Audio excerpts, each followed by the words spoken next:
charlar de igual a igual y entender y poder hablar de varios temas y la vamos a exprimir, Andrés, vamos a preguntarle de todo en un Muy ratito. bien. Así que ya la voy a saludar y le agradezco muchísimo a Silvina Batakis, quien está en comunicación con nosotros.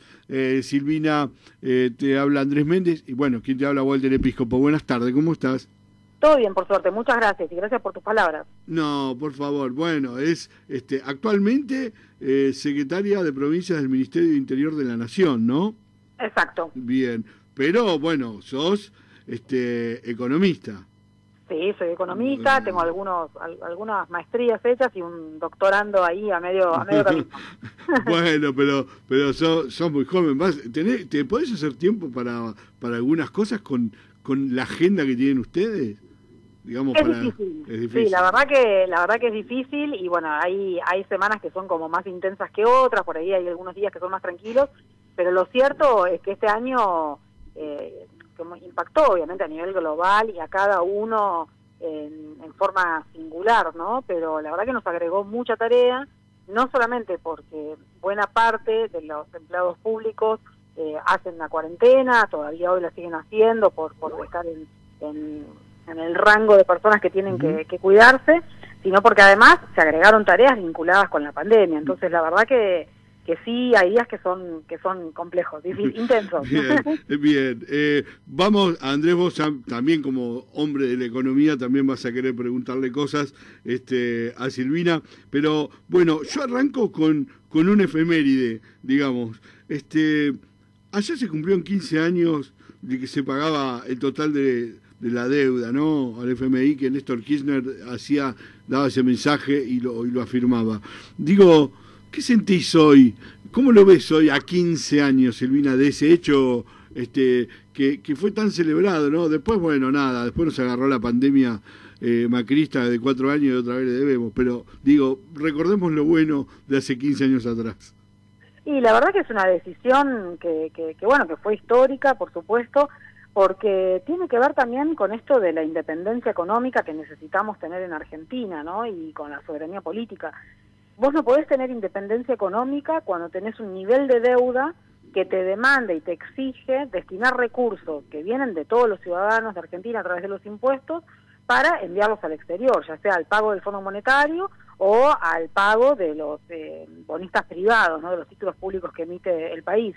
Entonces fue no solamente lograr esa independencia económica de un Fondo Monetario que quería implementar las políticas públicas que ellos querían implementar y no las que a nosotros nos gustaría, sino que además tiene esta connotación, ¿no? De liberar parte de nuestro presupuesto para poder destinarlo a los argentinos y no a los intereses. Y me parece que eso es algo que cíclicamente recurrimos en Argentina, nos pasa cíclicamente, ¿no? De vez en cuando viene esta ola neoliberal y por muchos años, lamentablemente, en vez de destinar nuestro presupuesto al interior de Argentina, para obras, para IFE, para lo que fuese, para cada uno de los ciudadanos y ciudadanas, lo que hacemos es pagar intereses que se van al exterior. Como que nos falta por ahí tener un poco más de memoria, me parece, pues no Sí. fue hace tantos años esto que vos comentabas. No, bueno, hay que agradecerle también, por ejemplo, si nos vamos muy atrás, a Roca, ¿no? Que no haya pedido plata, que a 100 años la estaríamos pagando todavía, ¿no? Gracias, pero bueno, Macri no hizo lo mismo. Tal cual, emitió una deuda, no solamente emitió deuda a una velocidad que nunca se había visto en Argentina, sino que también emitió deuda a 100 años, ¿no? Y en general las deudas a 100 años son muy raras en el mundo, pero las hay, por supuesto, y lo que intentan hacer es marcar lo que nosotros decimos la curva de inversiones, pero las tasas de interés, tratar de darle una tasa de interés muy baja. Y eso hace que después por ahí se pueda hacer una emisión de deuda a esa tasa baja. Lo que hizo Macri fue emitir a 100 años a una tasa alta encima. O sea, la verdad que parece que efectivamente estuvo hecho en forma planificada lo de endeudar a Argentina. El neoliberalismo se cuela en las economías a través de la deuda, ¿sí? Porque deja como los tentáculos para los años siguientes, que son estos pagos de intereses. Qué siniestro. Andrés, que vos que estás en la economía, seguramente te estás muriendo y me estás diciendo, Walter, dejá de preguntarle que quiero preguntar yo. No, Andrés, Silvina te escucha. muy interesante. Hola Silvina, un gusto, ¿cómo te va? Todo bien, Mi muchas nombre es gracias. Andrés Méndez. Bueno, ¿cómo encendemos la economía? A pesar de que si las estadísticas recién difundidas hablan de un crecimiento del 12%, ¿no? Pero dejemos un poco esta recuperación tras la caída del segundo trimestre y bueno, vamos a utilizar la palabra. ¿Cómo encendemos la economía? Mira, en primer lugar, yo cuando hablo con mis alumnos siempre digo, pensemos qué es la economía, ¿no? ¿Para qué la queremos planificar? ¿Por qué queremos estudiar economía? Y para mí lo importante de la economía es que tiene que hacerse dos preguntas y las respuestas obviamente no son sencillas. Primero es qué queremos producir, con qué matriz productiva queremos producir y cómo vamos a distribuir. Y obviamente están interconectadas, porque si nosotros queremos producir solamente actividad financiera, obviamente no vamos a generar los puestos de trabajo que nos ayudan para distribuir la riqueza que se genere. Pero básicamente la economía tiene que ver con eso para nosotros, ¿no? Cómo generamos riqueza y cómo se distribuye esa riqueza. No es solamente la variable macroeconómica del corto plazo, ¿no? Y en ese sentido, ese era el proyecto con el que se inicia el año diciembre, la gestión está en diciembre del año 2019, donde Alberto Fernández y por supuesto Guado de Pedro nos indican que nosotros tenemos que planificar cuáles son las acciones para el desarrollo en el territorio de Argentina, teniendo en cuenta que también Argentina es el octavo país del mundo en materia territorial por su tamaño, y es uno de los países, o es el país de los 10 más grandes del mundo, con mayor desbalance demográfico, ¿no? No hay ningún otro país que concentre tanta población en un lugar tan chiquitito como es el área del AMBA. Entonces, ya desde la campaña, Alberto Fernández venía diciendo que nosotros queríamos trabajar mucho el federalismo y, por supuesto, el ministro Guado de Pedro fue el que toma esto y empezamos a hacer esa planificación para pensar en esto, cómo generamos riqueza y cómo la distribuimos. Y la distribución tiene que ver no solamente con la distribución entre las personas, entre distintos sectores de la población, sino también cómo se distribuye en el territorio, porque nosotros no queremos tener localidades, regiones que sean expulsoras de población.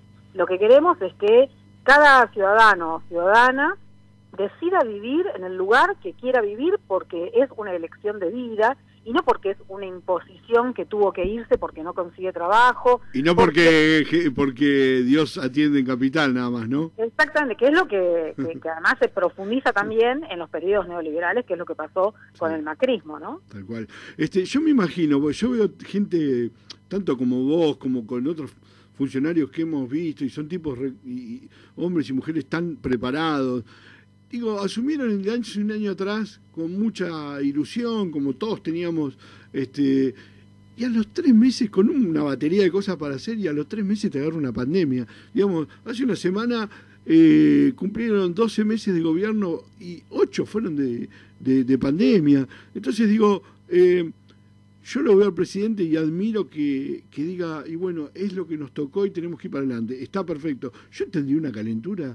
Digo, ¿por qué venimos de una pandemia amarilla y ahora nos agarramos de esto? Nos tenemos esto. ¿Cómo pudieron encauzarse en este camino en medio de una pandemia con todo lo que querían hacer ustedes? En primer lugar, me parece importante esto que decís, ¿no? Es una pandemia sobre otra pandemia, ¿no? También esto fue destacado incluso por Angela Merkel, ¿no? Cuando dice Argentina está en una situación distinta porque efectivamente ya venía de un periodo muy malo, ¿no? Había que recomponer todo eso malo y además se agrega la pandemia que afecta a nivel global.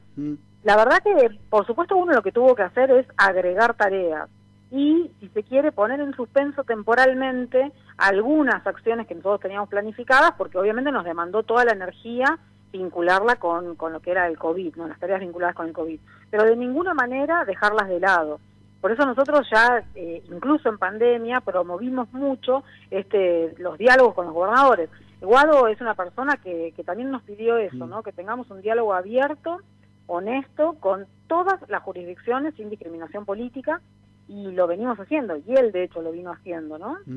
Planteando esto, las acciones para el desarrollo, no posponer algo por la pandemia. Exacto. Andrés, sí. Dale.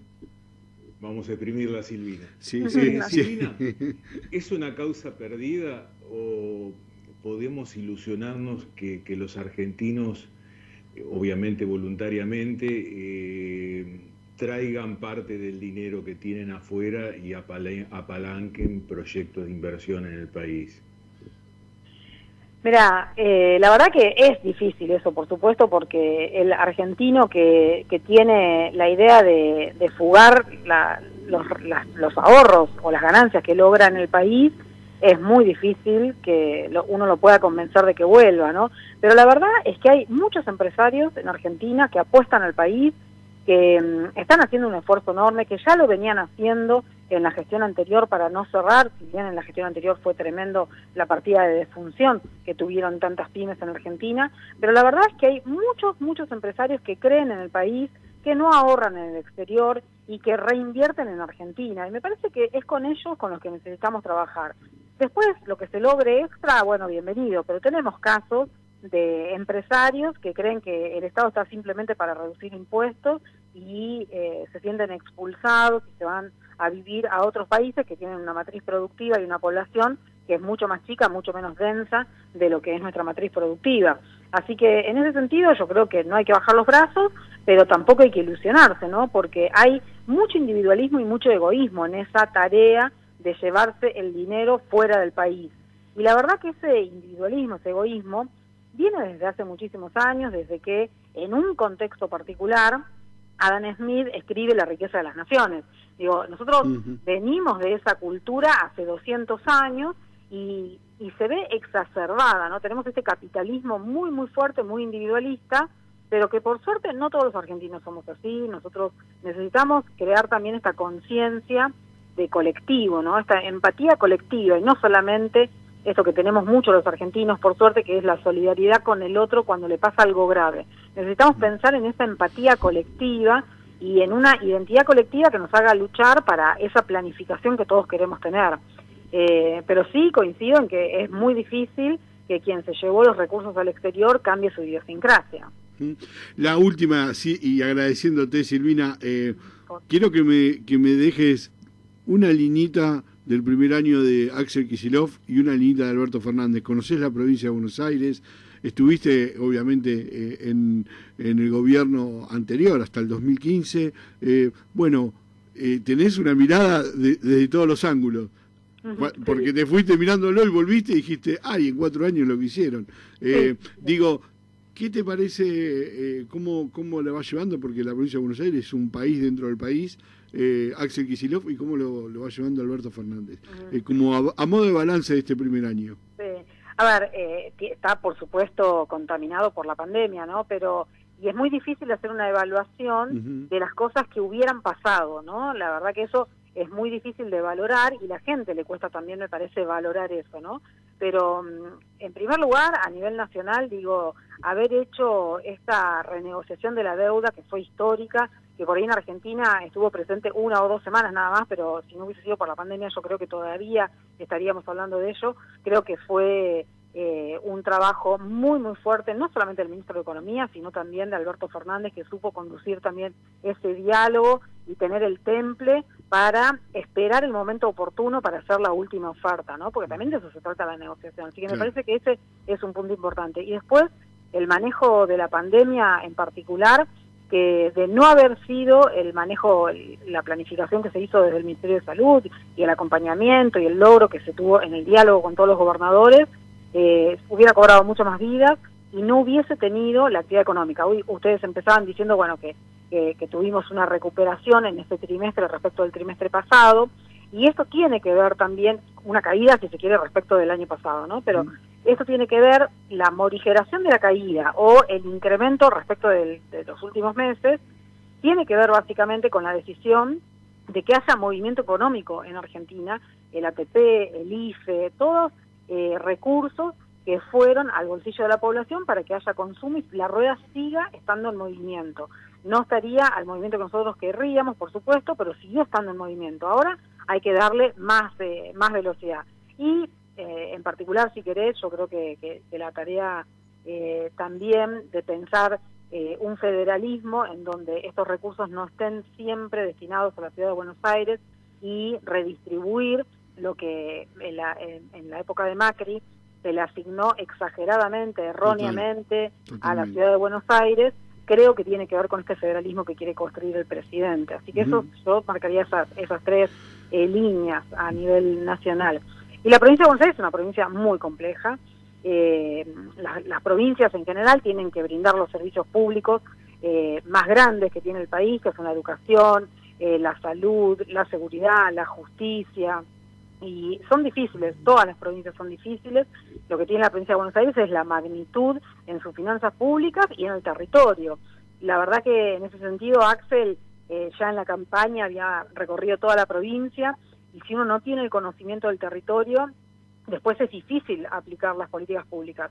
Pero la verdad es que están haciendo también un gran trabajo, y esperemos que el año que viene les dé la posibilidad de poder desarrollar todos los proyectos de infraestructura, sobre todo que tiene pensado la provincia de Buenos Aires, y poder también aplicar este desarrollo con equidad territorial, que la provincia es tan heterogénea, ¿no? Así que en ese sentido también, esperar que el año que viene nos encuentre a todos con un poco más de alegría, ¿no?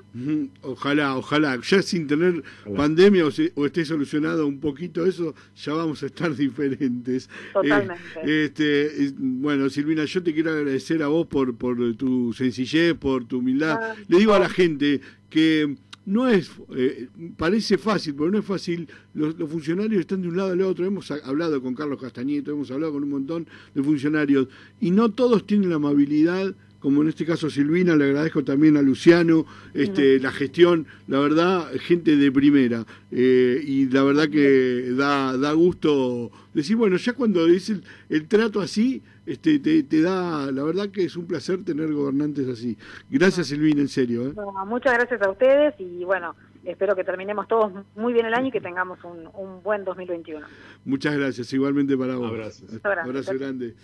Ahí estaba Silvina Batakis, bueno, es actualmente secretaria de Provincias del Ministerio del Interior de la Nación Argentina desde hace un año.